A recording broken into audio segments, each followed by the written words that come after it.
இறைவன் படைத்த உலகை எல்லாம் மனிதன் ஆளுகின்றான். அந்த மனிதன் வடித்த சிறையில் எல்லாம் இறைவன் வாழ்கின்றான். இறைவன் வாழுகின்றான். இறைவன் படைத்த உலகை எல்லாம் மனிதன் ஆளுகின்றான். அந்த மனிதன் வடித்த சிறையில் எல்லாம் இறைவன் வாழுகின்றான். இறைவன் வாழுகின்றான்.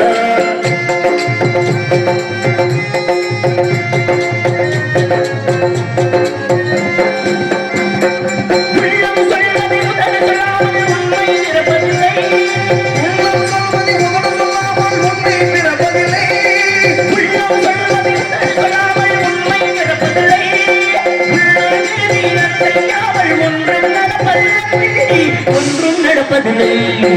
இறைவன் படைத்த உலகை எல்லாம் மனிதன் ஆளுகின்றான். அந்த மனிதன் படித்த சிறையில் எல்லாம் இறைவன் வாழுகின்றான். இறைவன் வாழுகின்றான்.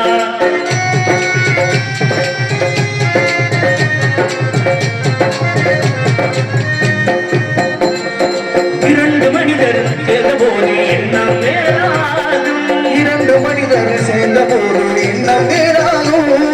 இரண்டு மனிதர் சேர்ந்தபோது எண்ணம் வேறாகும். எத்தனை கோவில் இருந்த போதும் இறைவன் ஒன்றாகும். எத்தனை கோவில் இருந்த போதும் இறைவன் ஒன்றாகும். இறைவன் ஒன்றாகும்.